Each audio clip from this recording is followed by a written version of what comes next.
मनसेची मान्यता रद्द होणार.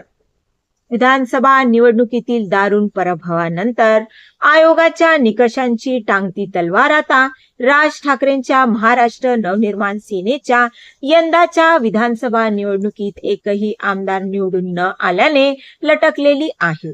त्यामुळेच त्यांच्या पक्ष मान्यतेचा प्रश्न चर्चेत आलेला आहे.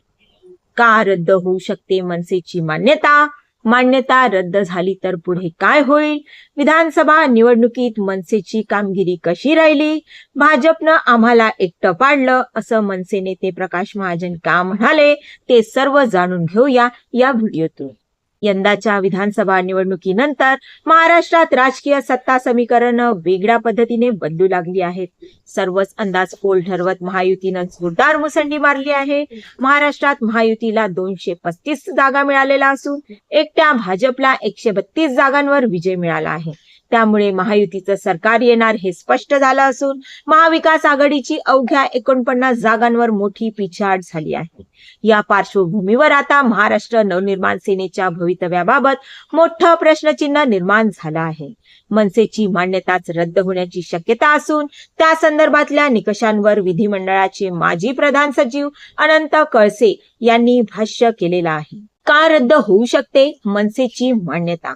तर अनंत कळसेंनी एबीपी माझाशी बोलताना पक्ष मान्यतेच्या निकषांची माहिती दिली आहे.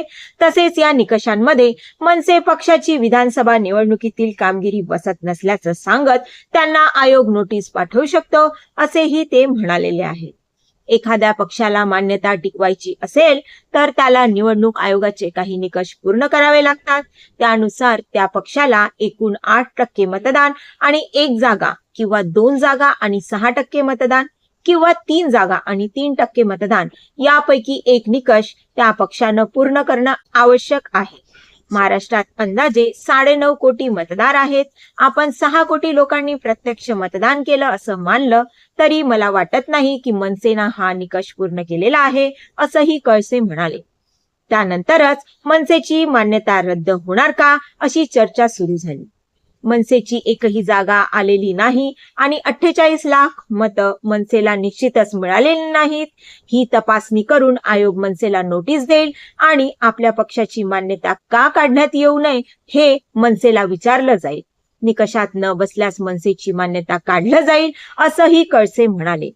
त्यानंतरच मान्यता जर रद्द झाली तर पुढे काय होईल हा एक मोठा प्रश्न निर्माण झाला. दरम्यान मनसेची मान्यता रद्द झाली तर त्यांचा पक्ष म्हणून महाराष्ट्र नवनिर्माण सेनेवर काय परिणाम होईल? पक्षाच्या कामकाजावर काही परिणाम होईल का? यावरही अनंत कळसेंनी माहिती दिलेली आहे. मान्यता काढली म्हणजे मनसेचं नाव वगैरे काढलं जाणार नाही. त्यांचं चिन्ह इंजिन निश्चित आहे. ते त्यांना प्रत्येक निवडणुकीत कायद्यानं मिळतं. पण मान्यता रद्द झाल्यास यापुढे त्यांना ते चिन्ह मिळू शकणार नाही. त्यांना दुसरं एखादं चिन्ह घ्यावं लागेल. एवढाच फरक तो पडेल असंही कळसे म्हणाले. विधानसभा निवडणुकीत मनसेची कामगिरी ही अगदी शून्य राहिलेली आहे. दरम्यान यंदाच्या विधानसभा निवडणुकीत महाराष्ट्र नवनिर्माण सेनेला 1.55% मते मिळाली. मनसेचा एकही उमेदवार विधानसभेत निवडून आला नाही.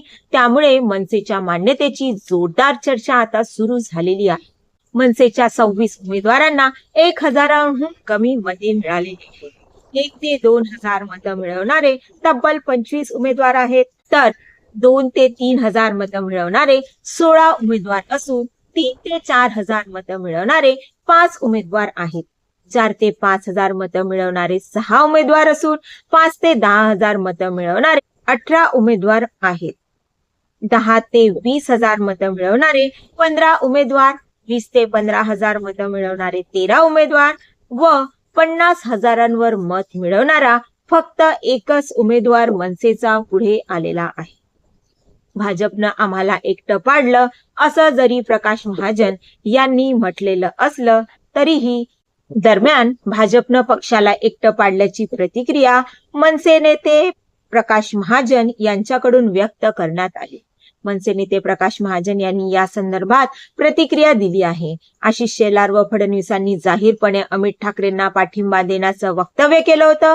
त्यानंतर त्यांनी युतीच्या नावाखाली त्यातून माघार घेतली.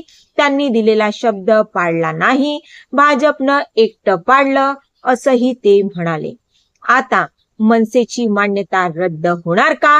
ही चर्चा महाराष्ट्रात वेगाने पसरू लागलेली असतानाच राज व उद्धव ठाकरे या दोघाही ठाकरे बंधूंनी एकत्र येऊन मराठी माणसाला एक समर्थ पर्याय द्यायला हवा का? आपलं याबाबतचं मत खाली प्रतिक्रिया देत कमेंटमध्ये नक्की नोंदवा व अशाच विविध माहितींकरता खबरकट्टा लय भारीला आता सबस्क्राईब करून लाईक व शेअर करा. धन्यवाद.